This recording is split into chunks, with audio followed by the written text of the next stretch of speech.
This is Nancy Wu. Today is May 25th, 2010.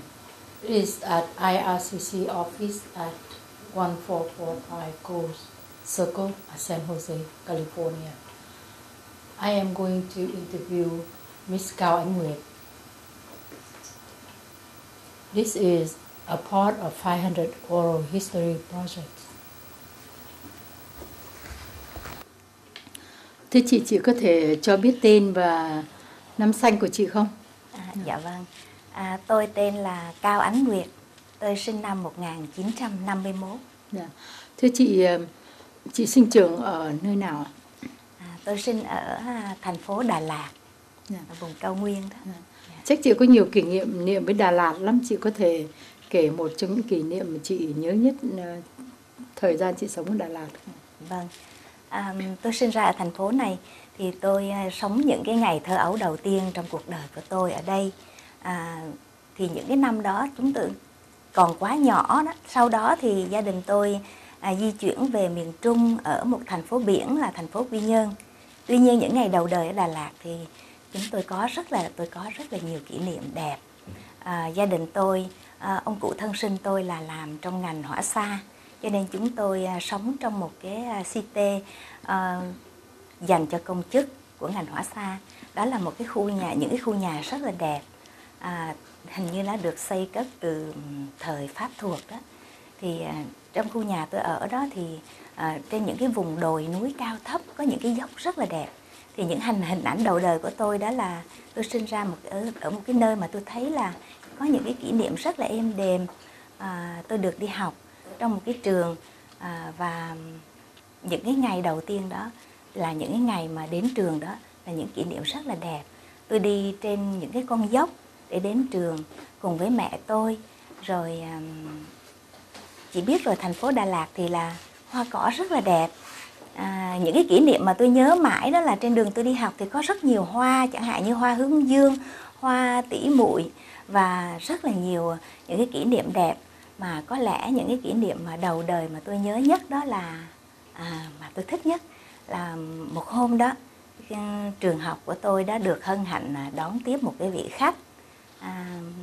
Thì vị khách đó được giật không, lúc đó nhỏ quá tôi không biết là ai, nhưng mà tôi được ở trường chuẩn bị, tôi là một trong hai em được chọn để chuẩn bị để trao hoa cho cái vị khách đó. Thì chúng tôi đứng ở sân trường rất là lâu để mà chờ đợi đến mấy tiếng đồng hồ đó. Thì khi mà đoàn tàu đến ga đó thì chúng tôi thấy là có trải cái thảm màu đỏ, và cái người từ trên con tàu đó bước xuống và đi trên thảm đỏ đó đến, và tôi đã tặng cái bó hoa đó thì chính là bà cố vấn Ngô Đình Nhu.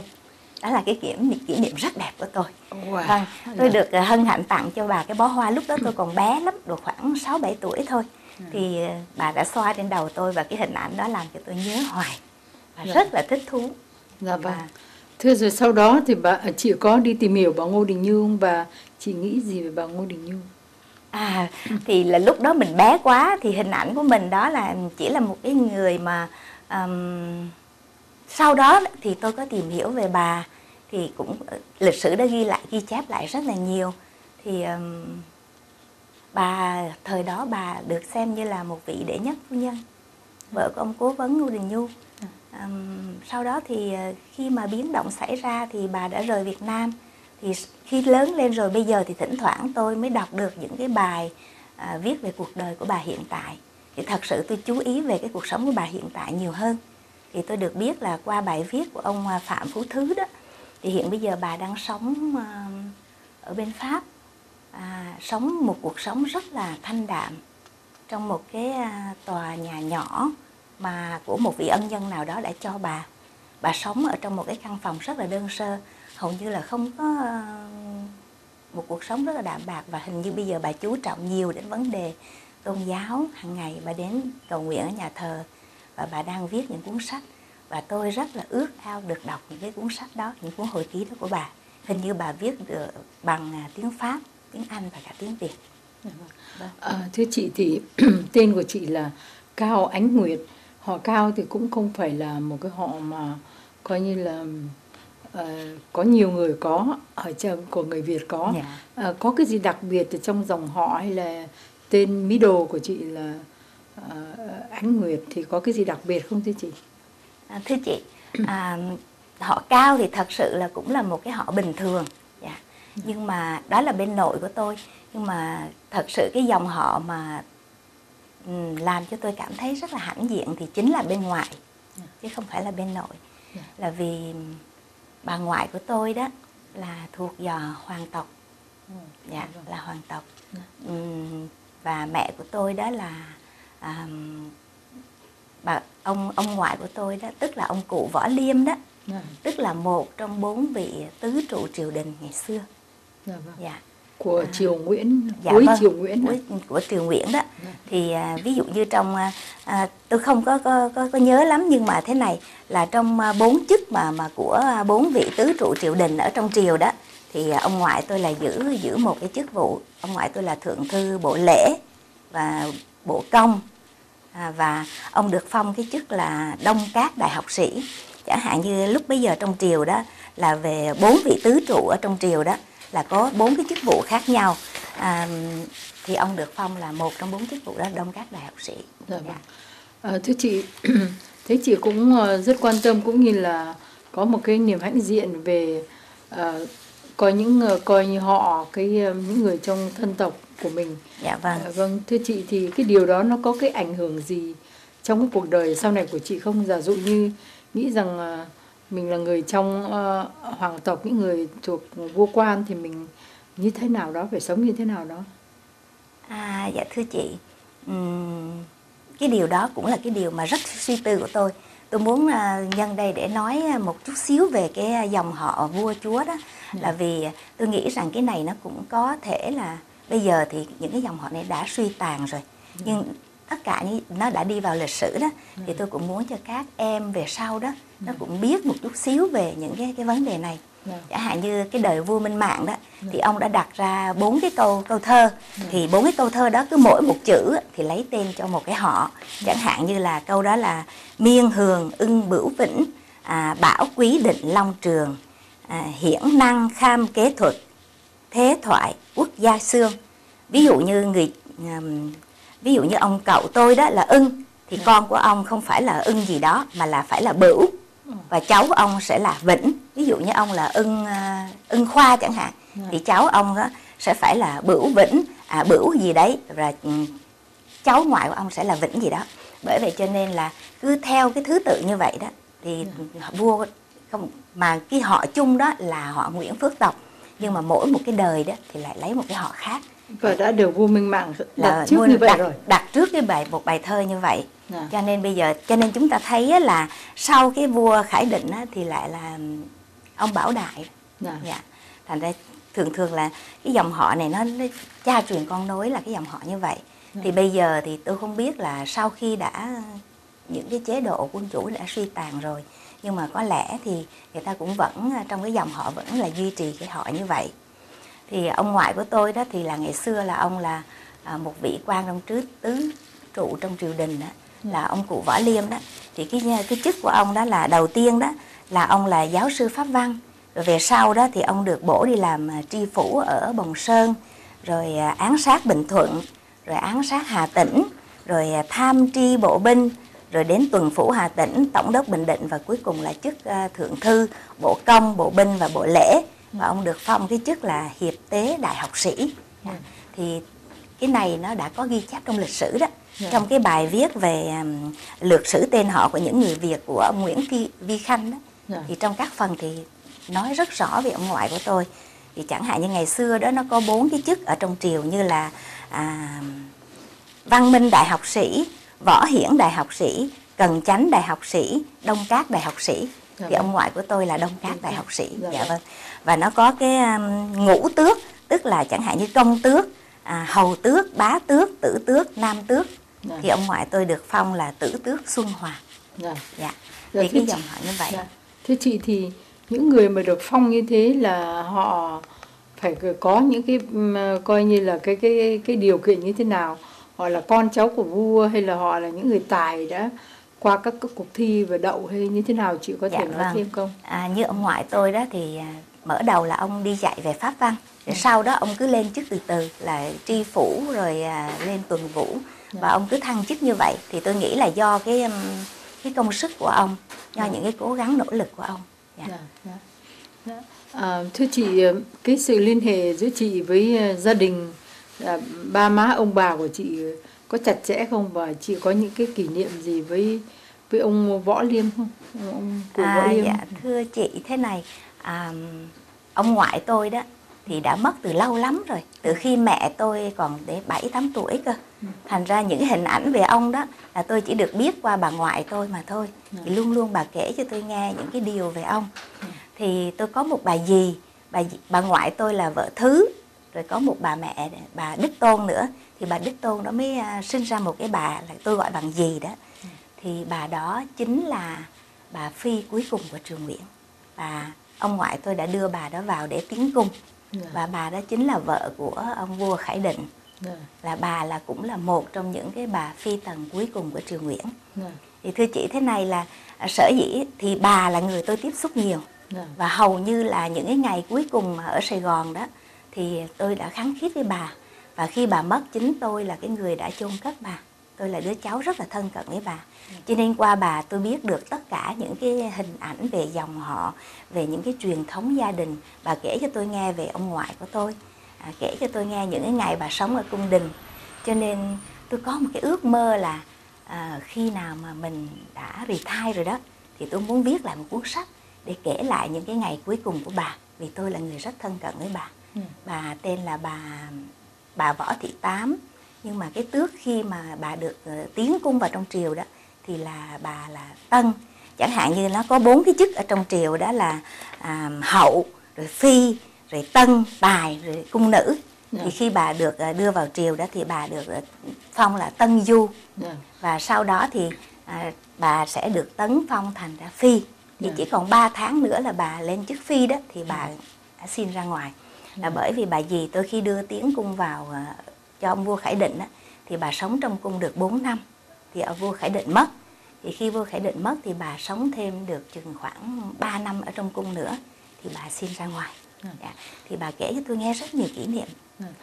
Trong những cái chuyện kể đó có bao giờ bà đi đến chi tiết và nghĩa là personal đến cái độ là bà kể là bà gặp vua Phật Thoại Khải Định ra sao, rồi hai người nói chuyện gì, yêu thương nhau như thế nào không thưa chị?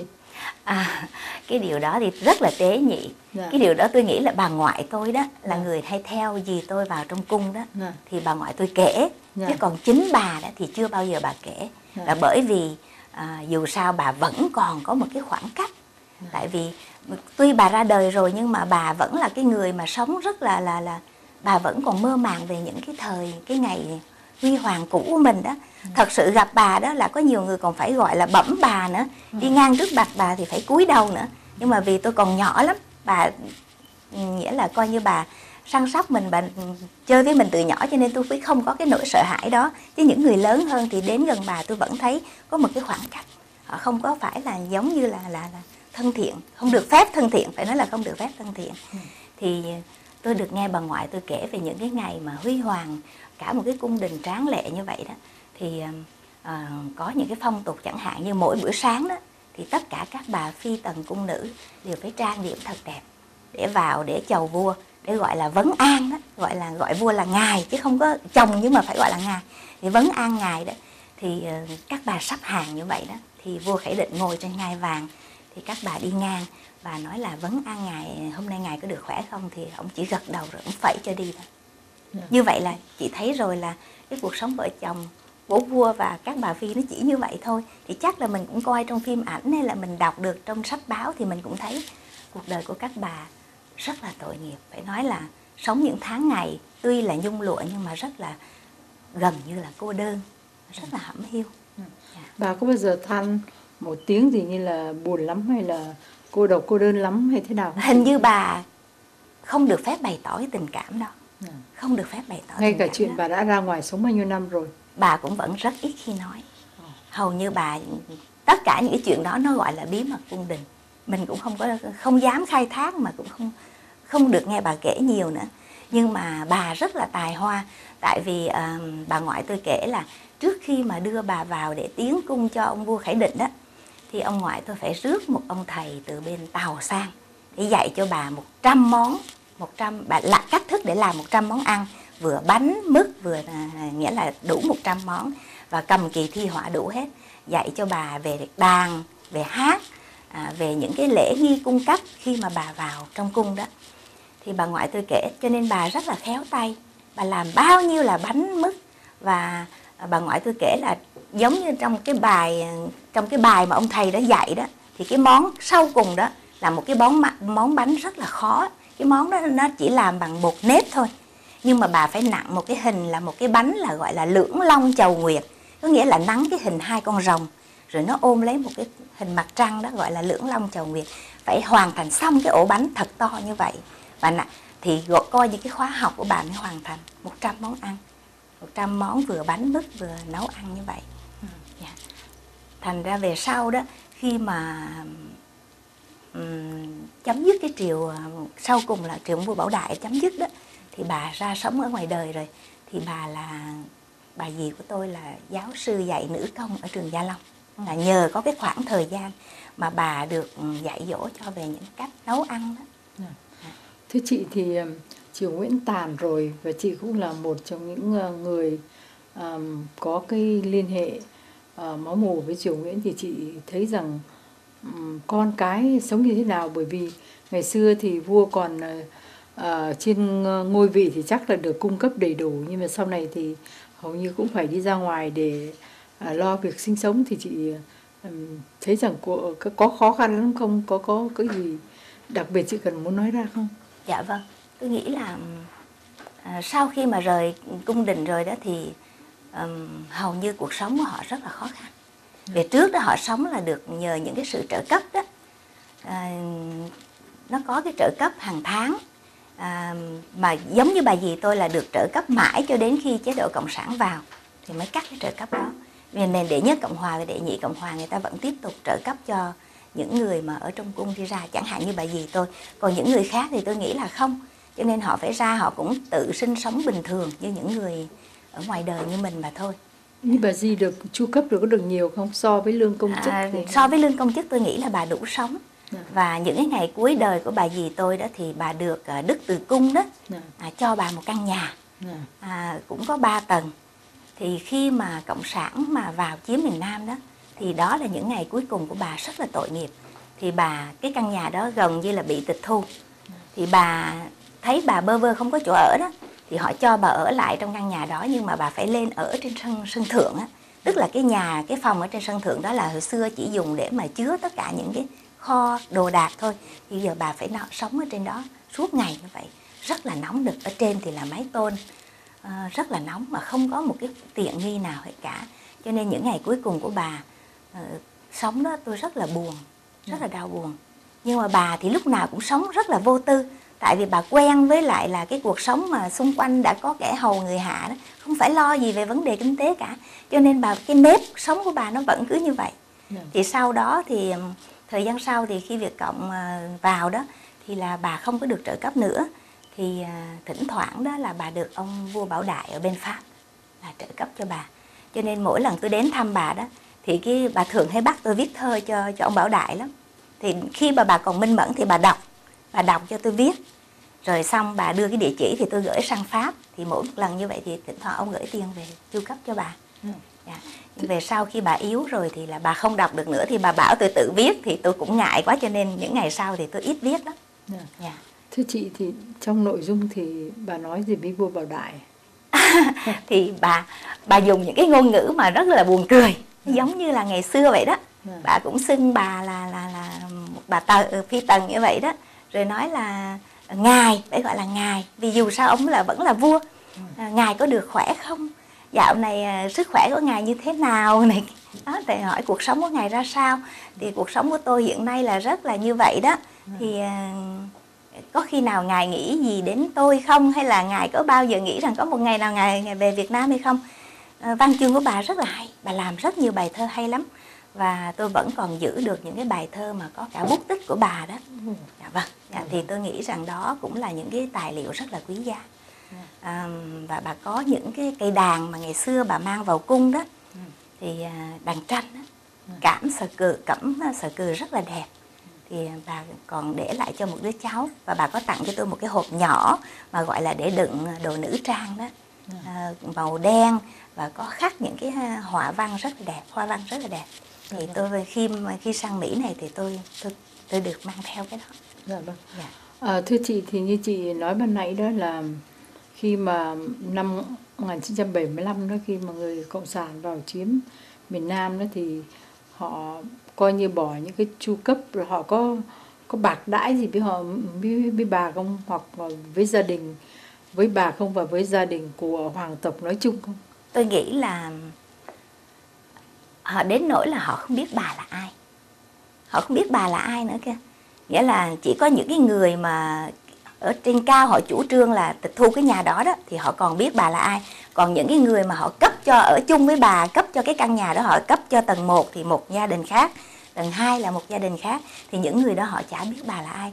Họ đối xử với bà rất là bạc đãi. Thường đó là đi vào cái nhà đó là có một cái cổng đó, mà có khi là bà khóa cái cổng đó. Mỗi khi tôi đến thăm bà đó thì tôi gọi hoài họ không có mở cửa, đến nỗi có nhiều khi tôi phải leo rào để vào để mà mang thức ăn hoặc là thuốc men đến cho bà. Thành ra cái thời gian đó rất là tội, bà sống rất là tội nghiệp. Dạ. Thưa chị đến Mỹ năm nào ạ? Dạ thưa, tôi đến Mỹ năm 1992. Dạ vâng. Là được gần 20 năm. Nào? Dạ, tôi đi theo diện bảo lãnh, mẹ tôi bảo lãnh cho tôi sang. Dạ vâng. Dạ vâng. Thưa chị, ngày 30 tháng 4 năm 1975 đó, chị ở đâu và chị đã làm gì? Ngày 30 tháng 4 năm 1975 là tôi đang ở Sài Gòn. Dạ. Thì lúc đó là tôi đang đi dạy học và cũng chuẩn bị để mà tập sự luật sư. Dạ. Nhưng mà sau đó thì 75 vào thì chị biết là luật là một trong những cái ngành không có còn được trọng dụng nữa. Dạ vâng. Thế chị, sao chị không kiếm đường ra đi? Thật sự thì tôi không hiểu tại sao là lúc đó tôi thấy bao nhiêu người ta đổ xô ra bến tàu, rồi có những người thì họ đi vào trong tòa đại sứ Mỹ. Nhưng mà trong cái cơn hoảng loạn như vậy thì tôi không biết tại sao là tôi không có nỗ lực để mà tìm đường ra đi. Mặc dầu tôi có một cái giấy nhưng mà tôi quá muộn, có một cái giấy để vào tòa đại sứ Mỹ để ra đi đó, thì tôi quá muộn màng, tại vì hình như mình không có thể nào mà bon chen vào trong cái dòng người đó. Lúc đó cái tâm trạng mình quá hoang mang, mình cũng không biết là nên đi hay nên ở nữa. Mà mình thật sự thì trong ý nghĩ của tôi đó, tôi không nghĩ là Việt Cộng vào chiếm được Sài Gòn, tôi không nghĩ là Cộng sản chiếm vào Sài Gòn.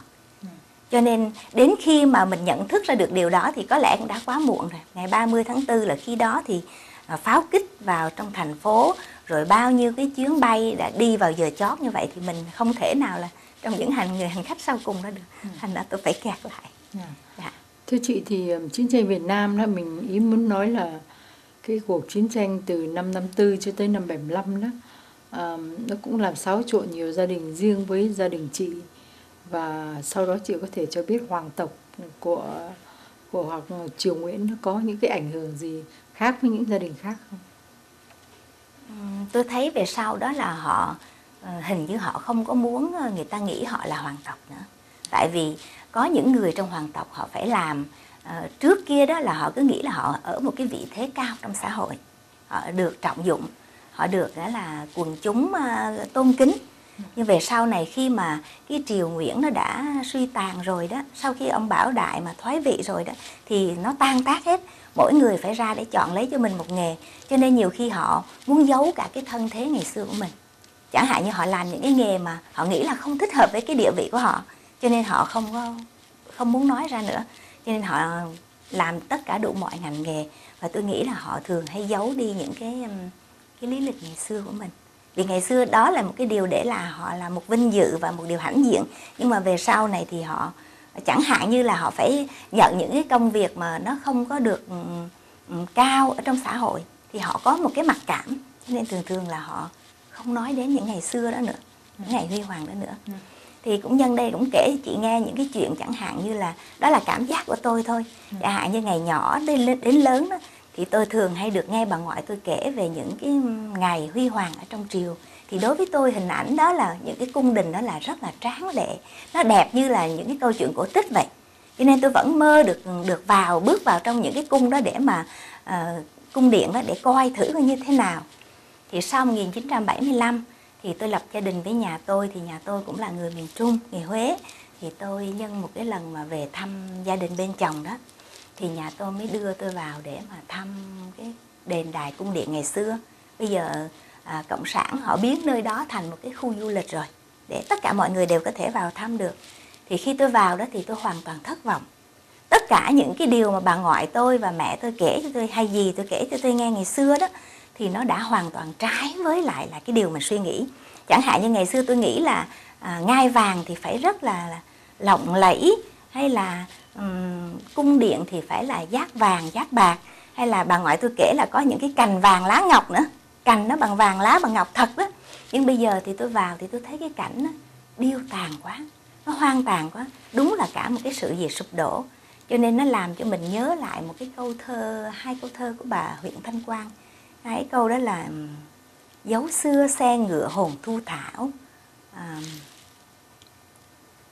Hai câu thơ đó là dấu xưa xe ngựa hồn thu thảo. Cái gì mà bóng tịch dương đó, tự nhiên tôi mới vừa nhớ lúc sáng này mà bây giờ tôi bỗng như tôi quên rồi. Dấu xưa xe ngựa hồn thu thảo, thành quách lâu đài bóng tịch dương. Thì bây giờ nó đã là một cái cảnh hoang tàn như vậy, làm cho mình cảm thấy rất là ngậm ngùi. Ngày xưa những cái nơi mà vua thường hay ra câu cá đó, có hồ sen đó, thì tại sao bây giờ người ta để rất là hoang tàn, nó tẻ lạnh lắm. Cho nên đó là mình thấy cái lòng người nó, mọi cái triều đại nó đã sụp đổ, và nó có một cái gì đó nó quạnh quẻ lắm, mình không có nói được cái cảm giác đó. Thế chị qua cái biến cố Mậu Thân lúc đó chị có mặt ở Huế không? Dạ không, biến cố Mậu Thân thì tôi ở Sài Gòn. Nhưng mà gia đình của chị trong suốt cuộc chiến tranh Việt Nam 54 đến 75 có ai bị chết hay là bị thương tật gì không? Dạ, Gia đình trực tiếp nữa. Dạ, trực tiếp đó thì gia đình tôi cũng có một vài người ở trong quân đội. Dạ. Và dĩ nhiên là có tử trận. Dạ, cũng có một vài người cậu. Tôi có một ông cậu vừa mới lập gia đình đúng 1 tháng. Nghĩa là cái hình cưới đó, hình trong đám cưới vừa mới in ra xong thì ông tử trận. Thì tiếp theo là hình đám ma. Đó. Thành ra có những cái đau buồn, nỗi đau buồn ở trong gia đình như vậy. Và riêng cậu ruột của tôi đó, thì khi mà Cộng sản vào đó thì ông là đại úy công binh đó, thì ông bị đưa đi học tập, đưa đi tù đó, mà họ gọi một cái danh từ rất hoa mỹ là học tập cải tạo, nhưng mà thật ra là đi tù đó. Thì ông đã chết ở trong tù. Tôi nghĩ là cái bệnh của ông thì cũng không có đáng gì để chết, ông chỉ bị sốt rét thôi, nhưng mà ông chết. Và họ chôn ở trong đó, và họ có gửi cái giấy về báo cho gia đình, và họ có cho cái sơ đồ là cái nơi mà họ chôn cất ông đó. Thì những cái người bạn của ông sau khi mà được thả tù ra có về có kể lại là người ta có lấy một cái vỏ đạn để khắc cho cậu tôi một cái tấm bia. Nhưng mà khi cái trại đó mà họ dời sang nơi khác thì các cái người cộng sản đó họ san bằng hết, tất cả những cái bia đó bị họ san bằng hết, cho nên những cái nấm mộ đó nó bằng phẳng hết. Thì những người dân địa phương họ biết là thế nào thân nhân cũng lên tìm đó, cho nên họ đánh dấu giùm cho. Thì đâu khoảng 5 hay 6 hay 7 năm sau gì đó thì bà ngoại tôi cho người lên để tìm lại những cái nấm mồ đó. Và cái dân địa phương đó họ dắt họ đi, họ chỉ, mình nói tên như vậy đó, họ chỉ. Nhưng mà đào lên mấy cái thì cũng không có phải là cái mộ của cậu tôi. Vì cái người mà về họ nói đó, họ chính tay họ là đi chôn giùm cho chôn xác của cậu tôi, thì họ nói họ có bỏ vào trong đó những cái món đồ. Nhưng mà khi bà ngoại tôi mà cho người đào lên thì không có những cái món đồ đó, cho nên biết đó không phải là mộ của ông cậu tôi. Thì đó cũng là cái điều mà trước khi mất bà của tôi rất là đau lòng. Nghĩa là coi như cậu tôi chết mà bị mất xác, không có tìm được xác. Coi như hôm nay 35 năm cũng không tìm được. Dạ không tìm được. Thưa chị thì chị sang đây năm chị đã 92 và thời gian vâng. bảo lãnh phải không? Dạ vâng. Tức là chị sống trước thời gian 75, sau thời gian 75 trước khi ra đây, thì chị so sánh cái cuộc sống từ sau năm 75, tức trước khi chị sang Mỹ, nó như thế nào với trước đó thì như thế nào thưa chị? Chị muốn nói cái khoảng thời gian, nghĩa là tôi phải còn sống kẹt lại với chế độ cộng sản ít nhất là 15 năm đó. Dạ vâng. thì trong 15 năm đó tôi đi dạy học. Dạ. Thì phải nói là thời gian đó là một cái thời gian mà mình sống mình phải chịu đựng. Về cái thật sự thì mình tôi dạy về môn Việt văn đó, thì mình cũng giống như tôi thích về vấn đề mà văn chương mà chữ nghĩa này kia đó, nhưng mà cái đó chính là cái vấn đề mà nó đụng nặng nhất với lại chế độ cộng sản. Vì tôi dạy văn là về vấn đề tư tưởng, thì họ rất quan trọng về vấn đề tư tưởng. Cái môn Việt văn là cái môn mà nó dính tới cái vấn đề tư tưởng nhiều, cho nên tôi gặp rất là nhiều khó khăn. Chẳng hạn như ngày xưa đó mà mình còn đi học đó, thì khi mà ví dụ như truyện Kiều và Nguyễn Du chẳng hạn, thì mình chỉ học những cái hay, những cái về nội dung hình thức của văn thơ trong truyện Kiều. Nhưng bây giờ tôi trở thành cô giáo, tôi dạy truyện Kiều đó, thì tôi không được dạy những cái điều mà tôi học ngày xưa trong cái thời đệ nhị Cộng Hòa, mà tôi phải nói khác đi. Chẳng hạn như họ không có chú trọng về vấn đề văn thơ, họ không có chú trọng đến Nguyễn Du là ai, nhưng mà họ lại đi vào những cái vấn đề, chẳng hạn như mình phải dạy là Nguyễn Du là người Hà Tĩnh, mà Hà Tĩnh tức là cái đất đó là cái đất địa linh nhân kiệt, là bởi vì đất Hà Tĩnh cũng sinh ra ông Hồ Chí Minh, là cũng là những cái người tài giỏi như vậy. Họ hướng cái vấn đề cái gì họ cũng hướng sang chính trị cả. Và nhiều khi tôi gặp rất nhiều khó khăn, chẳng hạn như trong một cái bài giảng văn tôi dạy cho học trò tôi vậy, thì có một cái bài giảng văn nó có một cái điều rất là vô lý, nó mô tả là một cái cô du kích đó bắn rơi một cái chiếc máy bay Mỹ, rồi cô ta đã dùng cái viên đạn đó để bắn mà chết tới 7 người, chết 7 tên Mỹ. Tôi hỏi chị, làm sao mà một viên đạn mà bắn chết 7 người, không lẽ mà người ta sắp hàng 7 người như vậy mà mình bắn nó cũng không, đạn không có thể chạy xuyên qua 7 người, mà tôi phải dạy những cái điều hết sức là vô lý như vậy. Khi tôi dạy tôi rất là bực bội. Nhưng mà trong cái giáo án như vậy, trong sách giáo khoa như vậy, thì tôi phải dạy học trò tôi như vậy. Và chính các em học trò tôi đó, khi mà tôi giảng bài như vậy một cách miễn cưỡng như vậy, thì chính các em còn ở dưới đó xì xào còn nói sao mà xạo quá vậy. Thành ra chị biết là mình gặp rất là nhiều khó khăn, nhưng mà nếu không đi dạy thì đó là cái kế sinh nhai của vợ chồng tôi. Chồng tôi cũng đi dạy học và tôi cũng đi dạy học, và đó là để mà nuôi sống gia đình. Thì mình cũng không biết làm cái nghề gì khác hơn. Có nhiều người thì họ ra họ buôn bán chợ trời, có nhiều người thì họ xoay quanh những cái nghề khác, hay là họ làm những cái chuyện gì đó, còn mình thì mình không thể làm được. Vì trước 75 tôi cũng có trong thời sinh viên đó, thì tôi cũng đã đi dạy rồi, cho nên sau 75 thì tôi cũng tiếp tục đi dạy, tôi đành phải chọn. Nhưng mà đó là những cái băn khoăn, mình không nói lên được cái điều mình muốn nói. Thế chị có bao giờ chị đặt vấn đề đó với ban giám hiệu hay những người trên, nói là những cái này vô lý, tôi không thể dạy mà những cái điều vô lý này, có bao giờ chị nói điều đó ra không? Nói như vậy thì chị sẽ bị ghép vào cái tội là phản động. Dạ. Thật sự trong 15 năm đi dạy đó thì tôi là người đã bị đánh giá là tư tưởng rất là thấp.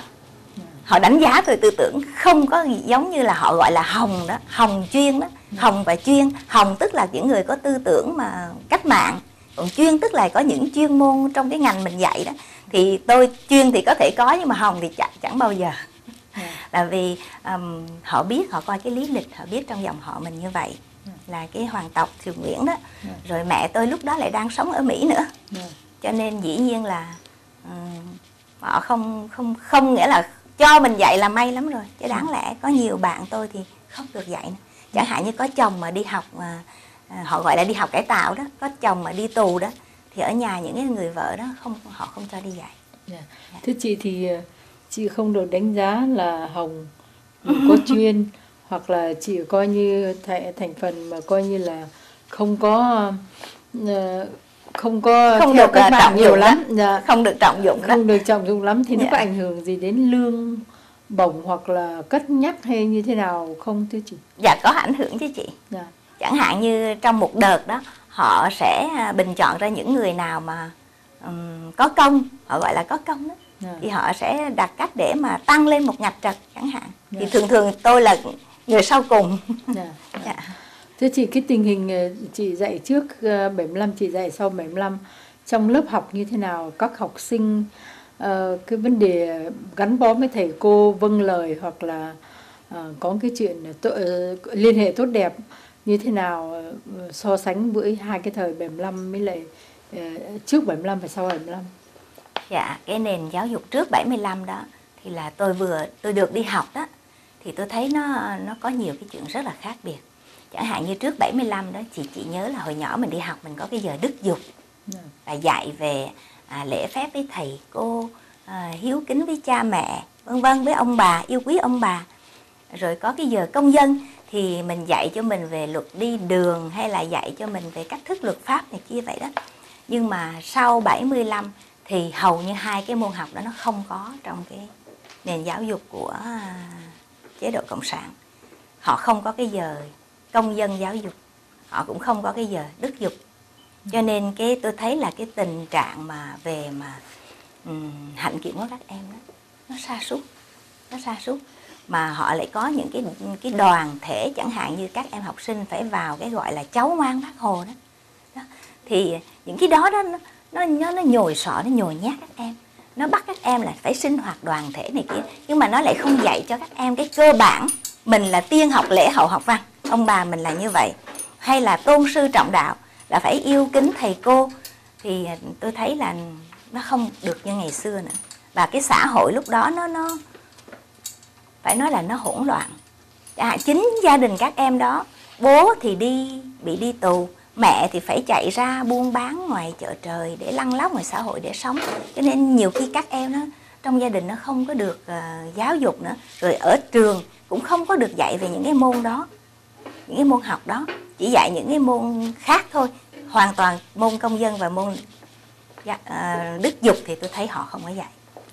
Thưa chị, thì trong nhà trường họ có đối xử phân biệt với những cái thành phần xã hội khác nhau. Thí dụ như tôi có nghe nói gì mà cái gì cấp 1, cấp 2 cho tới cấp 13, 14 là con cái của những ông tướng tá, vân vân. Họ có đối xử cấp bậc gì với những các em học sinh trong lớp? Trong cái từ lớp 1 cho đến lớp 12 đó, các em học sinh đó, thì tôi thấy là họ cũng không có đối xử phân biệt. Nhưng mà khi vào đại học thì có. Chẳng hạn như thi tuyển vào đại học đó, thì có những cái phân khoa đó, họ không có nhận những cái em mà họ nói là gia đình ngụy quân ngụy quyền thì không được ưu tiên. Trái lại, những cái em mà gia đình có công với cách mạng đó thì các em đó được ưu tiên để nhận vào đại học. Tôi thấy có một sự phân biệt đối xử rất là rõ ràng trong vấn đề vào đại học. Thưa chị, ban nãy có hỏi mà cũng chưa có kịp mà nhấn mạnh để chị nói về vấn đề. Chị có nói là nhà trường không dạy công dân, không có dạy những cái môn đạo đức. Vậy thì cái kết quả là cái vấn đề hạnh kiểm đi xuống thấp, nhưng mà chị có thể cho một số những cái ví dụ cụ thể là như thế nào mà mình đánh giá nó xuống thấp không chị? Tôi nghĩ là cũng dễ thôi chị ạ. Như thế này là tại vì ngày xưa tôi đi học á, thì hình ảnh của tôi, cô giáo của tôi đó là một cái hình ảnh hết sức là cao đẹp và trong sáng. Tôi nghĩ là cô tôi lúc nào cũng là cô giáo của tôi, cái gì cũng nhất hết á. Cô mình phải là nhất. Hình ảnh cô giáo của mình rất là đẹp, thần tượng của mình là cô giáo mình chẳng hạn. Nhưng mà chỉ biết về sau này đó thì nói xin lỗi là rất là tội nghiệp. Có nhiều thầy cô giáo đó, như những cái thầy giáo mà dạy chung trường với ông xã tôi ấy, là sau giờ dạy phải về nhà để mà đạp xe ba gác á, đạp những cái xe mà để chở hàng hóa cho người ta buôn bán ngoài chợ. Rồi có nhiều cô giáo đó thì sau giờ dạy học về nhà đó là nấu những cái xôi đó đem ra ngồi bán ở bên lề đường. Tại vì cái đời sống họ gọi là giáo viên chứ họ không gọi là giáo sư nữa, nó rất là cơ cực, rất là nghèo nàn. Cho nên cái hình ảnh của thầy cô giáo mình ở trong mắt của những em học sinh đó, nó không còn là những cái hình ảnh thần tượng nữa. Rõ ràng là như vậy. Vì đời sống nó làm cho con người ta nó hạ thấp xuống. Thành ra ngay cả cái vấn đề cái hình ảnh mà học sinh nó kính trọng về thầy cô giáo đôi khi nó cũng mất đi. Chị thấy như vậy, đó chính là một cái yếu tố về tâm lý. Mới đây qua internet có những cái cảnh họ chiếu học sinh ở Việt Nam mà đánh nhau bằng dao, rồi đánh nhau một cách dã man, rồi đứng coi. Chị nghĩ cái đó có phải là thật không? Tôi nghĩ là thật đấy, là bởi vì tôi chính trong tờ báo của tôi có đăng những cái tin tức như vậy. Nghĩa là các em đó đánh nhau, rồi những em khác dùng cái cell phone để thu hình lại, cho nên đó là thật. Dạ. Thì tôi thấy là cái tình trạng bây giờ cái nền giáo dục đó nó sa sút quá. Nhưng mà cái điều đó thì làm sao mà nói được, thì chị nghĩ cho trong một cái xã hội như vậy, mọi thứ đều xuống thấp hết, và mọi cái tôn ti trật tự nó đều bị đảo lộn hết như vậy, thì làm sao mà mình có thể giáo dục được. Đó chính là cái điều tôi rất là băn khoăn, không phải trong học đường đâu, mà trong cái đời sống hàng ngày nữa, trong cái cách đối xử với nhau nữa. Cái điều mà tôi rất thích là khi tôi qua Mỹ này, tôi tiếp xúc với một cái đời sống mà tôi thấy là nó rất là văn minh, nó rất là lịch sự. Chẳng hạn như đi mua bán á, Việt Nam mình là cứ việc chen lấn thôi, không có sắp hàng bao giờ hết trơn á. Nhưng mà sang Mỹ lần đầu tiên tôi thấy họ sắp hàng, thì cái điều đó là điều làm cho mình mình nghĩ là có những cái điều mà mình phải học hỏi. Thành ra cái dân trí nó rất là thấp. Cái đời sống nó càng cơ cực chừng nào thì nó lại đưa cái dân trí nó càng xuống thấp. Cho nên càng lúc cái xã hội nó hỗn loạn như vậy đó. Cho nên mình không có thể nào mà mình yêu cầu được kể cả cái nền giáo dục nó cũng phải xuống theo. Thưa chị lập gia đình năm nào? Tôi lập gia đình năm 1977. Dạ. Tức là sau khi... Sau? Dạ. Vâng. Chị có thể kể với đám cưới của chị có cái gì đặc biệt không? Năm 77 chắc còn khó khăn lắm. Còn khó khăn lắm chị. Đó cũng là một cái kỷ niệm đáng nhớ trong đời tôi đó. Chị biết lúc đó đó là nó chưa có cái gì hết, tất cả các nhà hàng đều đóng cửa. Họ gọi là vô quốc doanh đó. Quốc doanh có nghĩa là tất cả các cái công ty tư nhân đều là biến thành nhà nước cả. Cho nên đi kiếm một cái nhà hàng đó để làm đám cưới cũng không có nữa. Thành ra tôi quen một anh bạn, thì anh ấy mượn cho tôi một cái hội trường ở trong nhà thờ dòng Chúa Cứu Thế. Cho nên đám cưới của tôi diễn ra trong nhà thờ dòng Chúa Cứu Thế.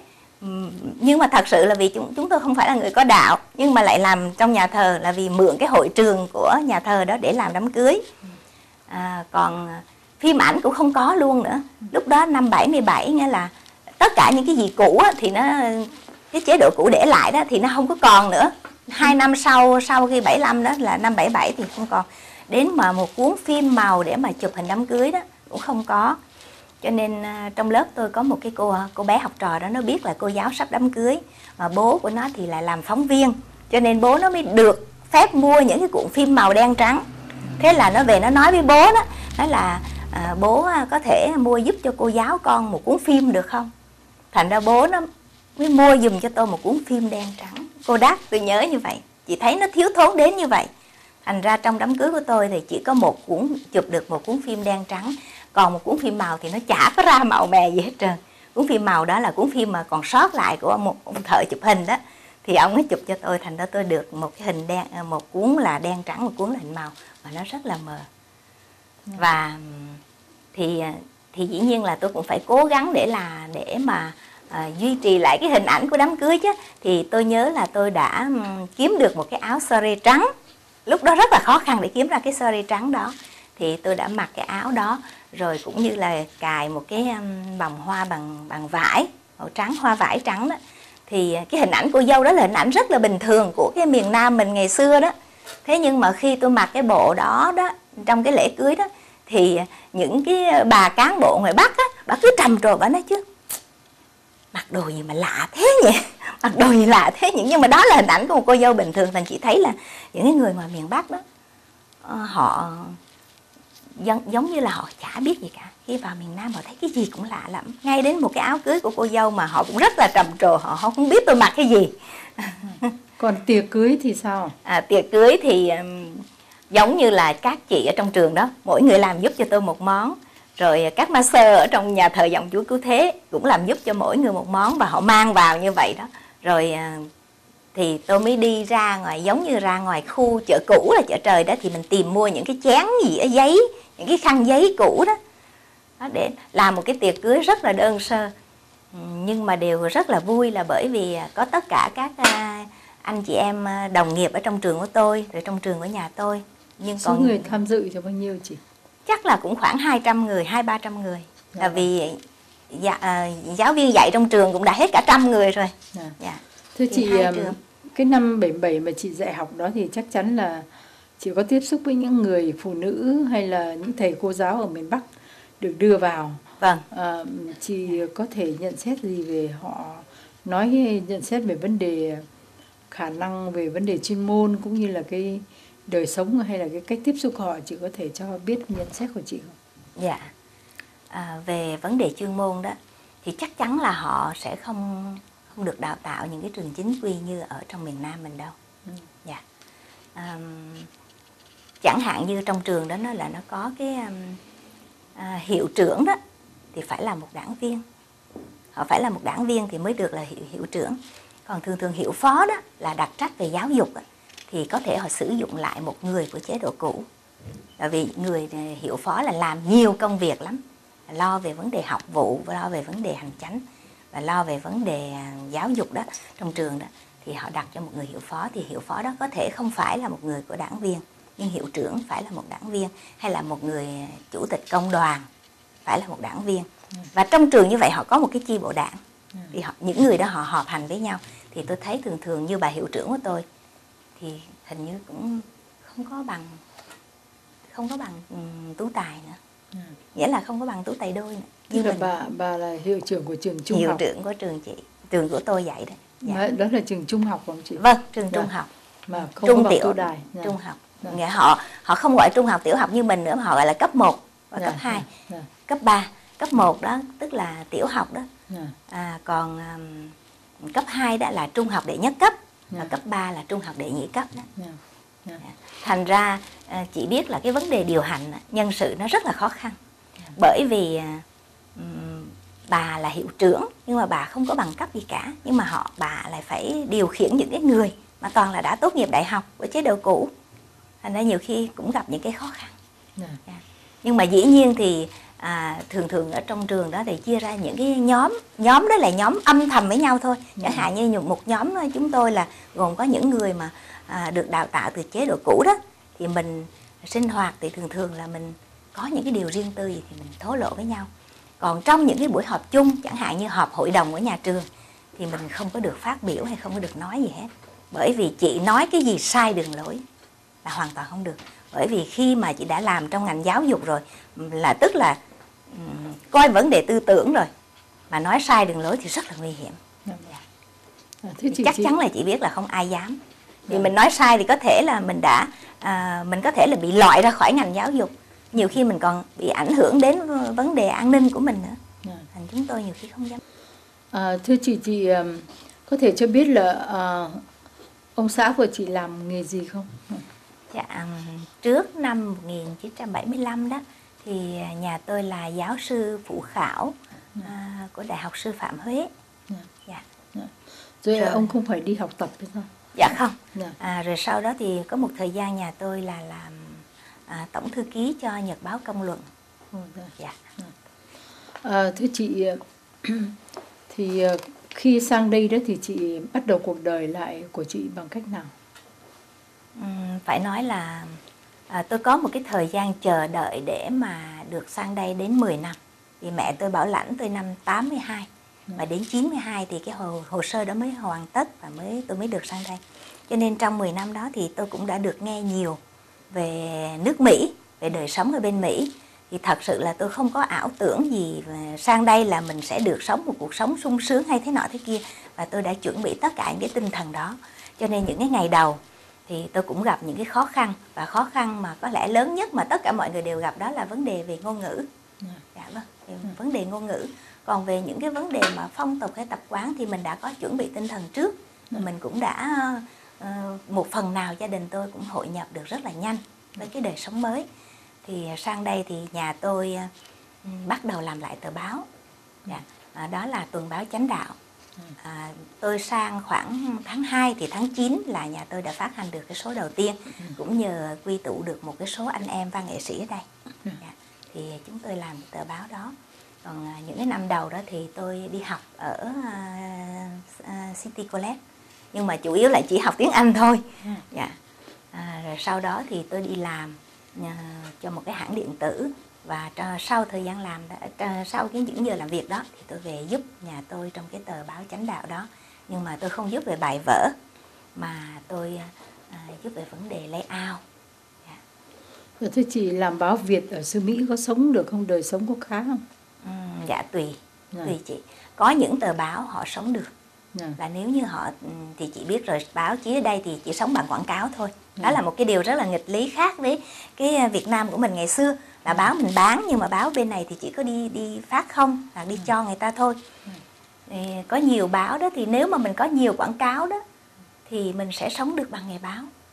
Nhưng mà tôi thấy đó thì hầu hết anh chị em báo chí ở đây đó là khi làm báo thì chắc là vì cái đam mê và cái lý tưởng nhiều hơn. Chứ còn chắc chắn mà chỉ sống bằng nghề báo thì chắc là ít lắm. Tôi không nói là hầu hết nhưng mà ít. Dạ vâng. Dạ vâng. Thế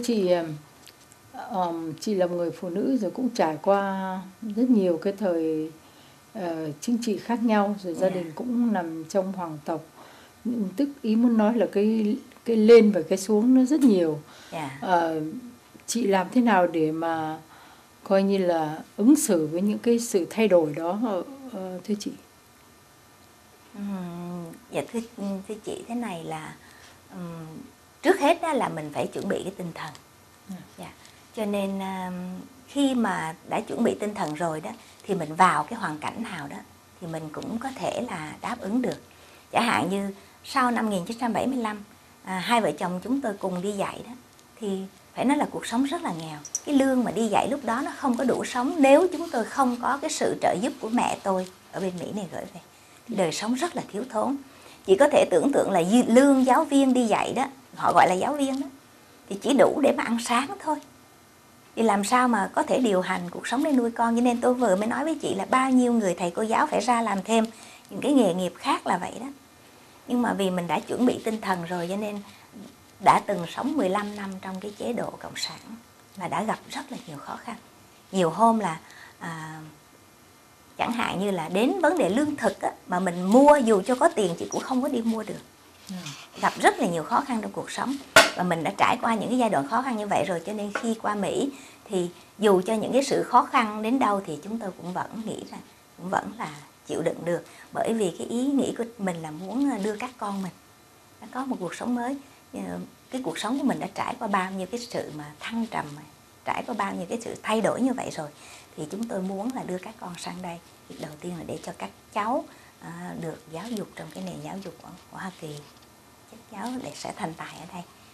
Vì mình sống có một cái mục đích như vậy, có một cái lý tưởng như vậy, cho nên tôi nghĩ là tất cả những cái khó khăn nào chúng tôi cũng đều chấp nhận hết và đều đã vượt qua một cách cũng không khó khăn lắm. Vả lại khi qua đây thì cũng nhờ những cái cơ duyên đó thì nhà tôi đã làm lại được trong cái ngành báo chí, cho nên chúng tôi cũng không phải là quá vất vả. Dạ vâng. Thưa chị thì làm người phụ nữ và những người mà đi nghiên cứu về vấn đề này và có thể họ nghe về cái cuộc phỏng vấn này thì chị có một cái lời khuyên nào cho những người phụ nữ trẻ, người Mỹ gốc Việt ở trong cái xã hội này thưa chị? Có thể tôi có thể nói rằng theo nhận xét của tôi đó, xứ Mỹ là một cái xứ cơ hội. Chỉ cần chúng ta có một cái ý chí, chỉ cần có một cái lòng quyết tâm và cái sự cần cù thì chắc chắn là chúng ta thành công. Và tôi nghĩ cái người Việt Nam nào của mình thì cũng đều có những cái đức tính đó hết. Thứ nhất là mình chịu cực vì mình đã quen sống với những cái cảnh cực khổ rồi. Thứ hai nữa là có cái tinh thần học hỏi và vươn lên.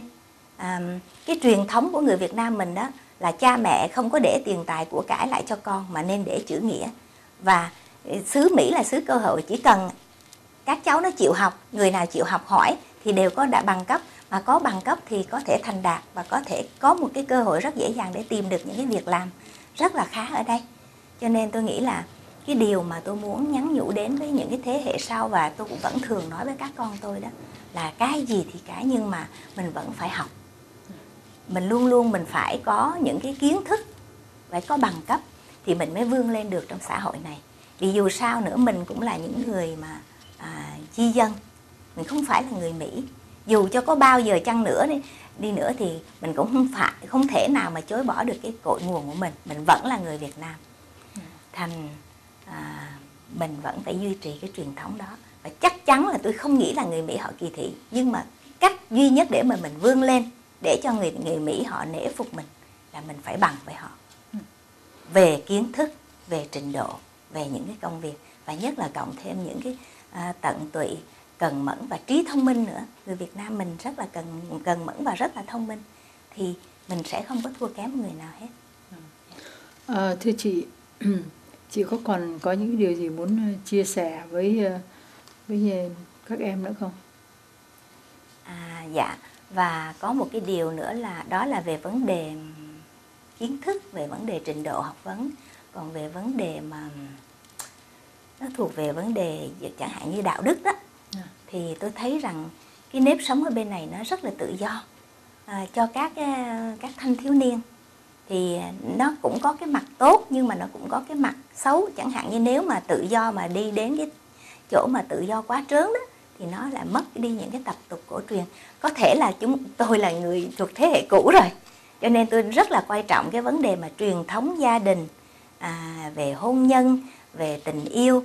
Có thể mình không có thích ứng được với những cái thế hệ quá mới bây giờ, nhưng dù sao thì tôi vẫn thích được giữ được cái truyền thống cũ. Là chẳng hạn như là hôn nhân, tình yêu chẳng hạn đó, thì là trước khi đi đến hôn nhân thì phải có những cái sự tìm hiểu, phải có cái tình yêu và có những cái sự tôn trọng. Hình như tôi đã quá cổ xưa trong cái việc mà bây giờ các em bây giờ nó chẳng hạn như ví dụ như trong hôn nhân các em có thể sống thử với nhau trước rồi mới đi đến get married, thì có nhiều khi mình cũng phải tập lắm đó mình mới quen được với cái nếp sống đó của các em. Thành ra tôi cũng muốn có những cái lời khuyên là dù sao chăng nữa thì mình nên sống nó có những cái, dù sao cái đạo đức, cái nền tảng đạo lý nó vẫn là cái điều cơ bản trong cuộc sống của chính mình và con cái mà sau này. Cho nên mình nên giữ cái truyền thống tốt đẹp là cái vấn đề đạo đức, đạo lý trong gia đình. Thưa chị thì chị được mấy cháu và tuổi của các cháu là bao nhiêu? Dạ thưa, tôi được 2 cháu. Cháu gái là cháu đầu, thì năm nay cháu vừa mới tốt nghiệp tiến sĩ luật khoa. Dạ. Và cháu vừa mới thi cái bài xem để hành nghề luật sư. Dạ. Còn cháu trai của tôi thì năm nay được 24 tuổi. Cháu đầu là 32 tuổi. Cháu đầu là 31 tuổi. Cháu sau là 24 tuổi. Thì cháu cũng đã xong đại học rồi. Và bây giờ cháu đang học tiếp lên master. Xin thay mặt hội cũng như các em giới trẻ xin cảm ơn chị đã giải bày cuộc đời của mình cũng như những cái kinh nghiệm của mình. Hy vọng tất cả những điều đó sẽ là những cái bài học quý giá cho các em. Dạ, cảm ơn chị và cảm ơn hội đã cho tôi có được cái hân hạnh để mà phát biểu những cái cảm tưởng của mình. Vâng. Và chúc hội luôn luôn thành công và sẽ gặt hái được rất nhiều kết quả tốt đẹp trong những ngày sắp tới. Cảm ơn chị. Dạ, xin chào chị.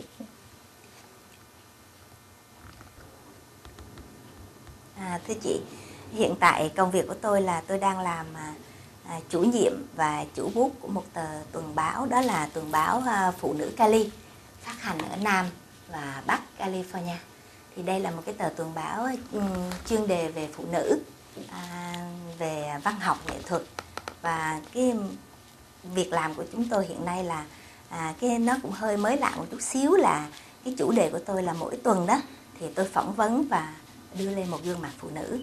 Thì những cái gương mặt phụ nữ đó nhất thiết không phải là những cái gương mặt nổi bật hay là có những cái đóng góp trong xã hội, nhưng mà là những người phụ nữ rất là bình thường. Họ làm những cái ngành nghề rất là bình thường. Chúng tôi đều phỏng vấn và đưa lên bìa, và tôi sẽ là người phụ trách về cái trang bìa đó và phỏng vấn những cái bài đó.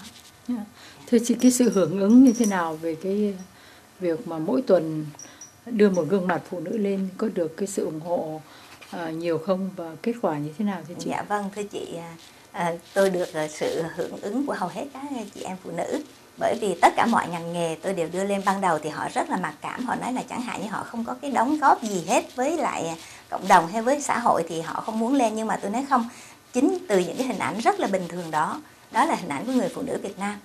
Thì tất cả mọi giới, từ luật sư, bác sĩ, nghệ sĩ, hay là những người làm nail bình thường, hay là những người buôn bán, hay là những người doanh nhân trong xã hội, trong cộng đồng mình, tôi đều đưa lên hết.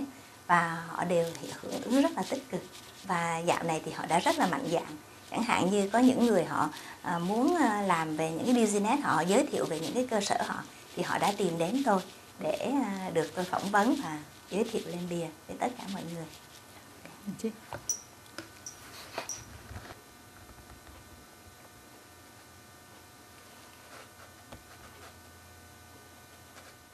Yeah.